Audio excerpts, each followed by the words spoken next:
Hello and welcome to Sports Fan Entertainment. 32 teams, 32 days, and today we are talking about the Cleveland Browns. And it was very funny last year as I predicted the Browns to go 2-14, and all I saw were Browns fans in the comment section saying, nah, we're going to go 6-10, we're going to go 7-9. Well, it turns out I was the optimistic one as they went 1-15, one game worse than I had them for the 2016 season. But it's a new year. Okay, remember to head over to sportsfanentertainment.com for the article previewing this Browns season. Link will be down in the description box below. We're going to talk about this team, look at their strengths, their weaknesses, give you a fantasy outlook, give you some bold predictions, and then get out of here with my final win-loss prediction. But I think this year will be better than the last, but not much better. We're going to start talking about the Browns' strengths, and we're going to start by talking about their offensive line, which should be really good this season. We look at the left tackle, Joe Thomas. This guy's been a superb tackle in the NFL for years.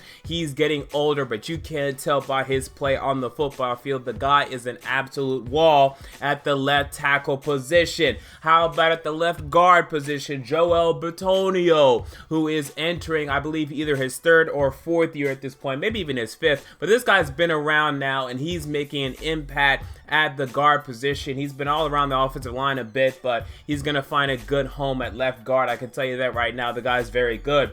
J.C. Tretter, whom the Cleveland Browns signed from the Green Bay Packers. He is going to play center for this football team, and you can see last season that J.C. Tretter really had a lot of potential within him. He hasn't played much for the Packers, but in the limited time he has played, you can see that this guy is talented. How about Kevin Zeitler, whom the Cleveland Browns signed from the Cincinnati Bengals? This guy's been one of their best offensive linemen for years. You poached him from the Bengals.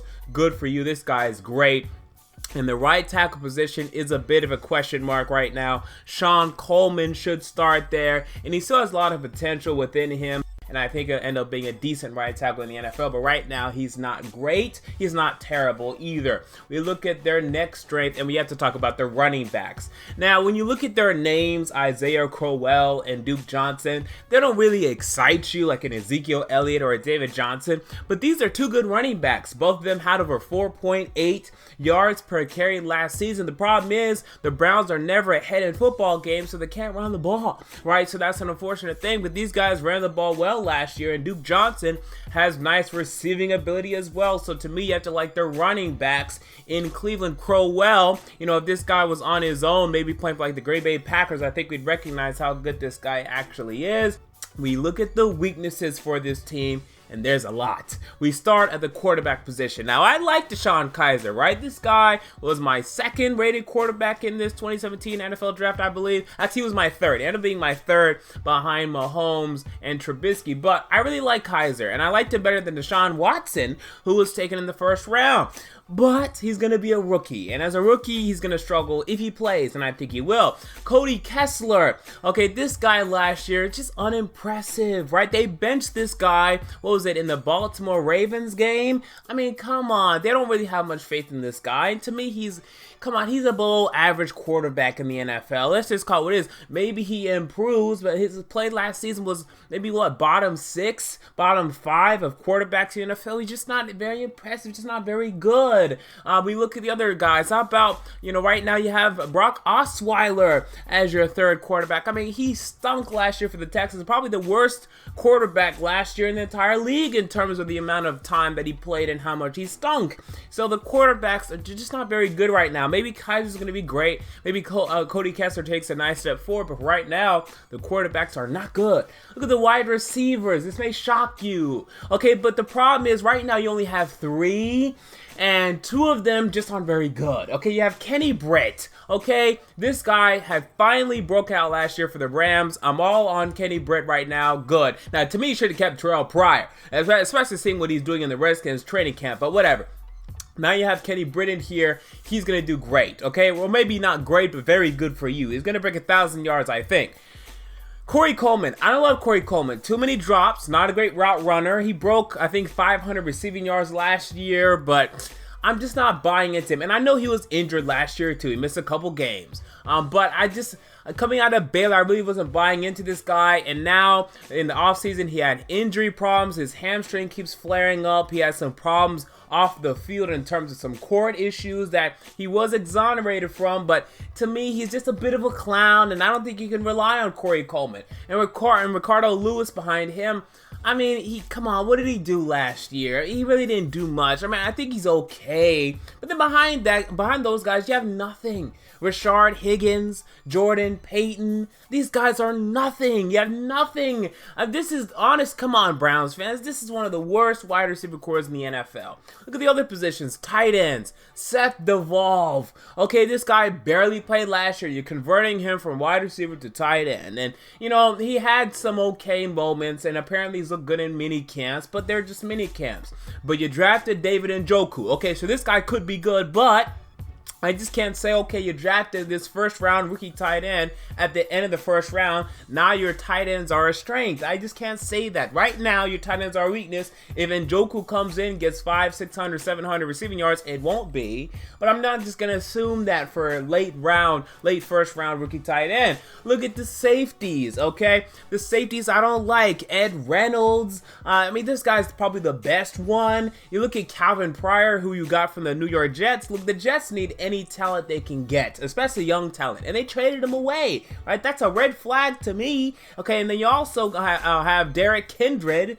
who to me isn't very good. So the safeties I don't love, and also I don't love the cornerbacks in Cleveland. A lot of weaknesses for this football team. Okay, so you have Jamar Taylor, by far the best one. Jason McCourty, who you got from the Titans. Okay, actually this one's okay, but he is getting older, and you know, for the Titans, he was only going to be their third, fourth, and maybe the fifth cornerback this upcoming season. So for you, it's going to be number 2.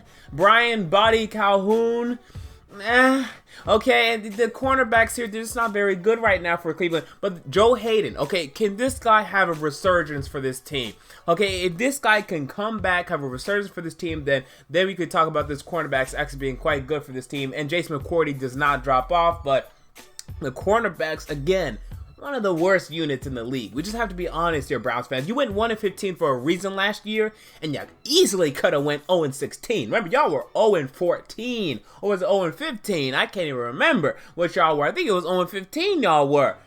This team is not very good. All right, so look at the other positions on the Cleveland Browns. Their defensive line, it's neither a strength nor weakness, but it could be quite good. Okay, Danny Shelton, really love this guy. Okay, he really improved in his second season. Let's see what he can do in his third.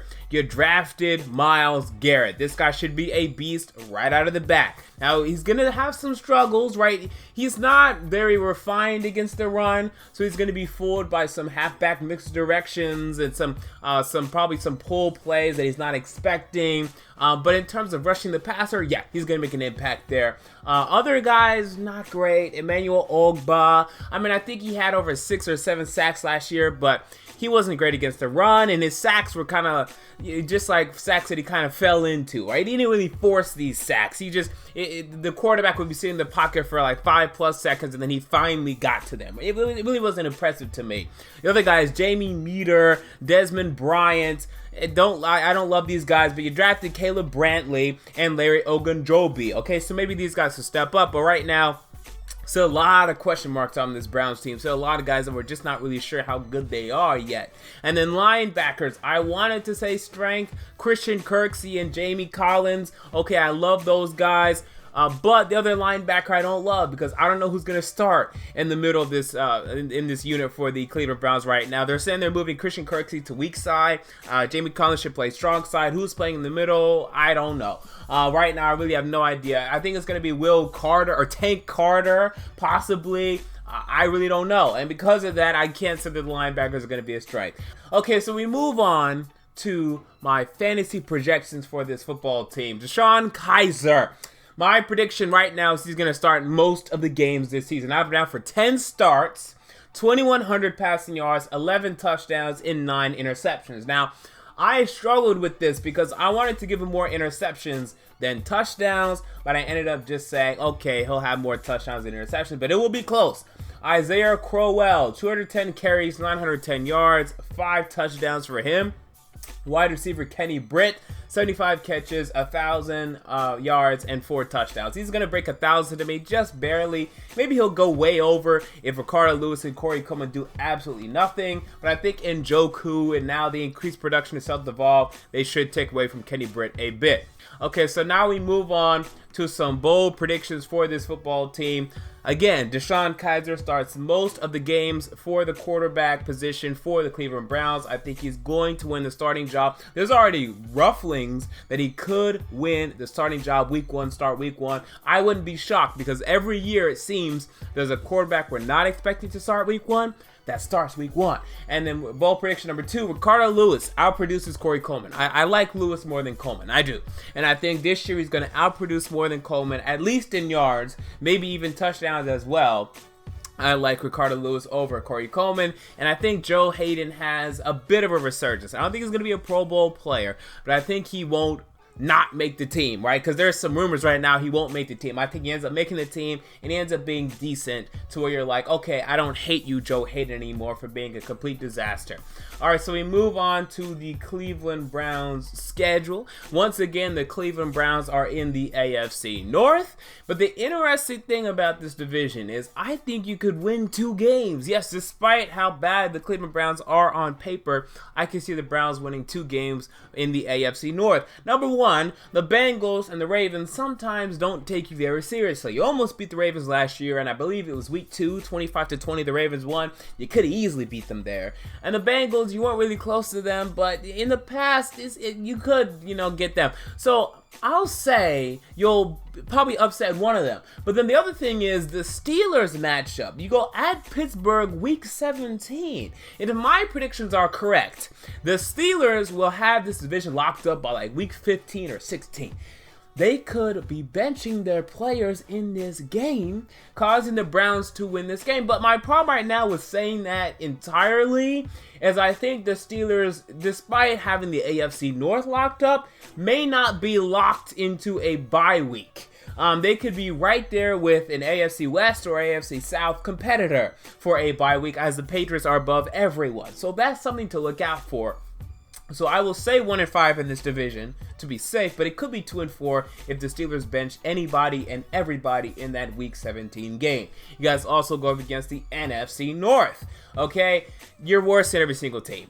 We just can't debate this, except for the Chicago Bears. Okay, you're on the level of the Chicago Bears, we think, but honestly, I think the Bears are better than you. I mean, I honestly do.